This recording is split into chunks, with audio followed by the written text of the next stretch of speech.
Hey YouTube, it's Matt with Olympus Reptiles, and guess what? It was a nice day in Kansas today. I got to ship a snake. Don't look, because tomorrow it's going to be really cold again. Don't worry, we're the snakes, it's fine. But my point being, with it warming up, is we're starting to hit spring. And spring has always been this point that we've had for this closeout we've been talking about. Now it's going to be warm enough for us to pack snakes in a truck, and they ride in the cab, not the back, and go to shows and start partying this out like we've been talking about. So that is what we're going to do. On Patreon, we're going to tell you what the total price would be if you just want to take over the whole thing and social media. And again, that would be everything, every snake, every baby, with a few exceptions of a few venomous snakes and things like that. And the social media. We're going to give the Patreon if somebody wants the whole kit and caboodle, and we're going to give the YouTube. We'll sign all that over, and they can do that how they want to do it. So that's kind of what we're working towards, y'all. But that number will be on Patreon along with a justification for that number. Here, what I'm telling you guys is some places to look for us in the very near future. Probably starting like, I'd say April, May, sometime around then. We'll probably start getting out there and getting to shows. It won't be every weekend because we got life to live too, but it'll be a lot. We're going to be hitting Kansas City frequently. So if you like the Kansas City area, that's nice and close to us. That's a good place to look for us. Lincoln, Nebraska, Omaha, Nebraska. If there's shows there, we'll probably be looking at hitting that. We may look at something in Colorado. We may look at something in Oklahoma. Probably aren't going to be going to like Chicago or anything like that. As much fun as it is, not what our goals are right now. What to expect if you come to one of those shows that we're going to be at. We are going to have a lot of babies, because we still got the babies from previous to sell. We're not breeding this year, but we've got the babies that we were planning on selling this spring anyway. So we'll have all of those to part with. And then we'll also are going to be taking selected adults to each and every show. And it won't be all the adults, because I can't haul this many with me per pop. As far as pricing goes, I will tell you straight up, we are going to be very aggressively priced. That don't mean free. And I'll be honest, don't come up to me and try to rip down prices too much, because we're already going to be there. We ain't going to have a lot of negotiating room on that, because we are going to be pricing things to obviously move out. So there will be really good deals to be had, especially on proven breeders and on some of the babies. So just know that. Again, we want to get this finished up, so that's how we're going to approach it. So if you're looking for good deals, I'm going to tell you, keep an eye on things. If we say we're going to be at the show, there's going to be good deals to be had at that show. Because the more we move, then we can bring different ones the next time, right? So eventually we're going to get almost all of this parted out. Things that won't be at the shows in Kansas City, Lincoln, and those places. We won't have any rattlesnakes there. Why? Because we can't have any rattlesnakes there. So we'll have to part those out a different way. More on the private industry, but we can't obviously take them to most shows. So if you're looking for that, just have to hit me up direct. Don't look for those at shows. But we will be partying with pretty much every ball python. I think there may be one that we won't part with, maybe two. And those two, one of them is because it's near and dear to my niece, and if she wants them, I'm going to hook her up with that. And the other one is one that's near and dear to Kurt. And if we parted with that snake anyway, it'd be a pet only, because he's got stupid sperm and he can't produce a viable baby to save his life. So he would be a non-breeder if we sold him anyway. And that would be Trouser, the one-eyed clown. So pretty simple stuff. So just find us when we go and get those good deals. The whole situation sucks, guys. It's still not something that we've come to terms with it. We know this is what we have to do for a multitude of reasons, the biggest one being family, and we're going to make that happen. So that's the case, and that's still going to be the thing. So anyway, that's kind of what I wanted to share with you today. I know it's short, I know it's sweet, but start looking at those shows, especially starting with April, because we're going to be pretty heavy and trying to catch most of those. There will always be two of us. Most time I'll be there. Probably every time I'll be there. Most of the time Kurt will be there. Sometimes we'll have a third, or if Kurt can't make it, I can't make it, we may just have two there, including Kurt and Caden, or myself and Caden, if he's able to go, or maybe even Caleb if he wants to show up at one with us. He'd be more than welcome to do that as well. His life has gotten a little bit busier lately for good reason. So, but I ain't going to share that. That's on him to share. So anyway, that's what we're going to be doing. We are going to start that process of parting that out. Now, once all of the snakes are gone, or at least enough of them we can condense down, we will be selling equipment as well. Right now we're not. We have to clear it out first, right? And by equipment, I mean every single rack in here. I will not keep a single rack. They're all going to go away. They'll be heavily discounted as well, a lot cheaper than you can buy new, for sure. So if you're needing some rack space, and the nice thing is we can sell you as few as 10, we can sell you as few as 5 stack, but I'd rather sell a 10 stack. Or we can sell you as much as you want when the time comes. We can sell you a stack of 30. Those we can't obviously break apart, but that thing's got every bell and whistle you can have with the slide out tables, and it's got all the shit. So it's really nice. But we'll get rid of all that. And then once the snakes are gone, we are also then going to part with our rats and our rat racks. So there will be a lot of rats that will be available. And what I would prefer to do is not sell the rats individually. I would prefer just to sell a whole rat breeding rack that's already well started. Have most of the tubs have producing rats in it, and you can just take that whole thing. All the rats have water systems built in, so everything is really good on that. And those are all by ARS. I don't think we have a single rat rack by anybody else. So those are all really good high-end solid steel racks with the good tubs that they don't chew out of and all of that. And we will be parting with all of that at the end. So if you're needing to breed rodents, we've got you. We've got a way to do that. We have a total of over, I think Kurt said about 6.5 full racks of rodents. So there's some mice, some combos, some just that are rats. So we will have all of that to part with as well. So if you're kind of keeping track, that means 6.5 rodent racks. Behind me, we got this 30 stack here, and then there's another 50 tubs worth here of FB70s. So there's a total of 80 tubs worth of FB70s we'll part with. Oh, but there's another rack or two of FB70s behind Kurt.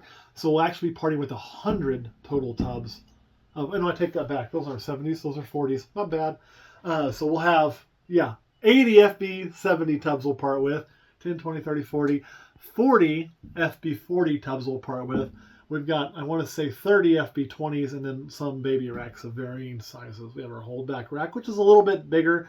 It's a bigger tub for those. And then we have the hold for sale rack, which there's 2 different kinds in there, and we'll part with those too. So it's all got to go. If you want to get a total price, go check out the Patreon. That post will be there. If you don't want to actually join, you can join for free for a trial and see what that's going to be and see the justification. It'll be the video that goes with this and where we're kind of coming from on that.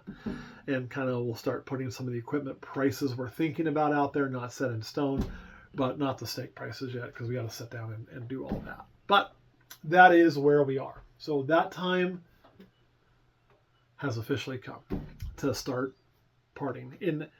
I know in this industry, and by industry I don't mean reptile industry right now, I mean the social media industry. A lot of people say a lot of shit and they don't do it. They're like, oh, we're done, and then they're really not, or whatever. And we said we were going to be finishing a long time ago, and here we still are. And I'm sure people think, oh, those guys are full of shit. Nope, that's not how I operate. It's not how I've ever operated. If I say something, my full intent is to do it. Sometimes that does change. I'm human too, but our intent is still the same. So it has all been building to this point. And now we actually have the time to do it because, winter's getting over and my boxing is going to slow down, which is going to be my new hobby to replace this for time. But we're going to slow that down a lot so we can have time to sell everything and I can be gone. So that's kind of where things are. Kurt, anything you want to add about that? No. Okay, guys, it's bittersweet, man.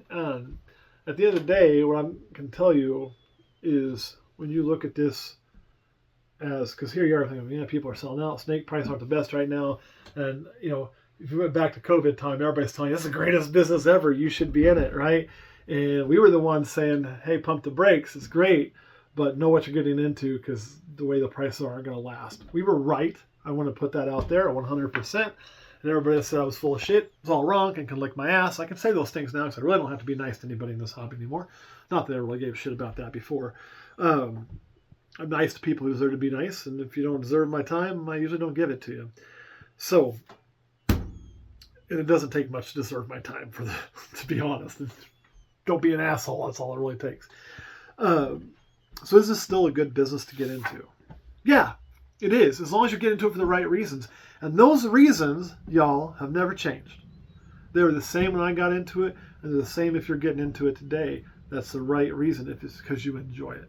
And I have enjoyed doing this very, very much. Are there days I didn't? Yeah, there's some hard days in this. There's some days that sucks. You're going to lose a snake you don't want to lose. You're going to have whatever. It's not always going to be sunshines and roses, right? But nothing worth doing is sunshine and roses. If it's worth doing, it's going to have some hard points. And that's okay. So yes, it is still okay to get in this business. Other people are going to tell you, oh, don't do it right now. This is actually the best time to get into the business. The worst time to get into it was when when the prices were stupid high. That was the worst time to get into it. I tried telling people that all the time. Nobody wanted to listen because fear of missing out. So they were buying super high, and now all that shit's super low, which is, I don't know, exactly what I said would happen. When it's super low, this is prime time for buying, right? It's like if you're trying to buy a house. Do you want to buy your house when the market is super high on home prices and interest rates suck? Or would you rather buy your house in a buyer's market with a good interest rate? Pretty simple, right? This is the same way. Prices are not going to stay as depressed as they are. This market always kind of does this. That's what it always does. It's been doing it for the whole time I've been in, which is, if you're keeping score, about 14 years. That's right. We did last about 14 years in this, which is pretty badass. It always kind of does this. Well, when COVID and all that happened, it went like this, right? If you've ever ridden roller coasters, I like roller coasters. You know, those little hills are fun. But if you go up a big hill, what has to happen? You get to the top, looks really cool, and then you go, oh shit! And you're going to go down that hill.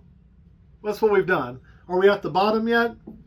I don't know. We're close to it. If not, it probably tanked a little more than I thought it would even. But once that does this, it's going to do this, bottom out, and then it's going to come back, and then it's going to start doing this again. And it's just going to keep kicking along like it always has. I thoroughly believe that.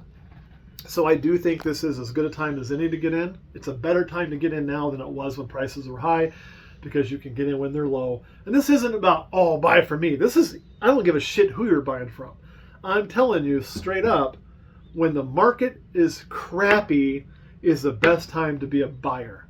When the market is great, as a seller, great, it's the worst time to be a buyer. If you're already established in the business and you've already got things running, it's a great time when the market's good. You can sell that shit and make your nut, right? Make your money. But when the market's crap as a seller, it's harder. You're selling the same animals, but you're not getting as much for them. It's a better time to be a buyer. So that's where we're at right now. This is definitely a buyer's market. And why is it a buyer's market? Well, honestly, it's because people like me. And what I mean by people like me, it's most of them haven't been in as long that are doing this right now. But it's people who got in when the market was really high, right? We kind of got in over the course of years in the market, did the whole thing. And now it's shitty, and they have to get out because they don't have the money to sustain it because they didn't set it up right. So people getting out in droves is what's pushing that market into a buyer's market. You're going to get the same stuff they bought, aged a few years, for less than half of what they paid for. Yippee, right? Isn't that fucking great? If you're buying, this is the time when, if you're on the fence of, oh, should I get into this or not? And you're looking going, oh God, that market sucks. That's the time to get into it. The time is now. Absolutely 100% now. People who make a lot of money at this kind of shit, whether it's snakes or something else, they don't buy when it's the highest. They buy when it's the lowest so they can sell when it's higher. Now. Now is good. Now is good for you as a seller. Now sucks for me. It's so bad now as a seller that I wouldn't get out if I didn't have to for other reasons, right? But I do. When you look at the whole thing, one thing I want to tell you too as we are exiting this, was it successful? Yeah, actually it was, and I'm not going to get into the fully blown finances, but we're going to end up, when this is all said and done, with a business that we ran as a hobby business. It was never our full-time jobs. We always had our other jobs. We made money almost every single year in our pocket. Were we making an extra 50 grand? No, we weren't making that each. But do we have years where we made digits that were in the 4 digits extra money from this? Yeah, we did. We also are going to end up with a paid off property from that business, simply in this property here. So in that 14-year span, we made profit, and we also were able to buy an entire, not rent, buy an entire property with it. So I look at that and say, well, hell, that's pretty wildly successful. Like, I'm pretty happy with how this whole thing went and turned out. I can put a stamp on that and feel good about what I did. I also feel like when we spoke to people like you through the camera, we always tried to be honest. I never tried to pump you full of sunshine and bullshit, as some others did. And not everybody, I'm not saying everybody did that. We were the only ones who didn't. But there were some who were guilty of that. We didn't do that. And I'm very proud of that, because one of the things I wanted to do with the cameras, I always wanted to be honest. I wanted to tell my story, and I wanted to share that story, like, of how we did things with people who were starting out, in the hopes that if we could do it, they would feel like they could do it. Because when you're first starting, it's kind of daunting, right? We wanted to take some of that off and give you the confidence that, hey, if that idiot dressed in purple, I'm not wearing much purple today, I'm sorry. If that idiot dressed in purple with a backwards hat on can figure this out, I can too. That was the goal. And I think we did achieve that. And I know we were able, I've had a lot of people tell me we really helped them. And that means the world to me. So I'm going to walk out of this deal when we're done with all those sales and feel good about what we accomplished. Did it end the way I wanted it to? No, not really. To be blunt, it wasn't how I wanted it to end. But the simple fact is, in my belief, if you're going to sit there ever and call yourself a man, and not trying to be sexist. If you want to be a woman who runs the shit, that's fine too, because there's plenty of them that do, don't get me wrong. Then you have to do man things. And one of the man things you have to do is you've got to put your family first. And that is what led us to this path. And I don't have a regret about that. I would make that choice 100 times over, because it's the right choice to do as a man who's honorable. And that's important to me. So that's where we're at. No regrets, as a bad tattoo would say. And I'm very happy with what we've accomplished. I hate to see it end, but don't worry. Once this ends, we'll be on to new accomplishments. And whether that's, I can tell you for me what that is. I can tell you for Kurt what he's going to get back into. I can say with pretty good confidence he'll slap me if I'm wrong. Obviously, for those that follow me, for me, it's getting into a new sport. And I found a real love of that sport. And, I'm going to keep boxing. I love boxing. Boxing is great. For Kurt's probably going to get back into archery, because he loves archery. And he just hasn't had the time to do it with all of this and other family obligations that he's had going on. Well, this coming off his plate, he'll now have time to get back into archery, which was one of his original passions. And so, we're both going to find new avenues to fill that need to have that extra thing to do. It's just going to be different avenues. Nothing wrong with that. So that's all I got on this. We're going to start a Patreon, talk about what the total cost of the whole enchilada would be and why, and how that's a great deal. And Kurt, anything you want to add before we get off here? Nope. All right, guys, that's all I got. We will see you all next time.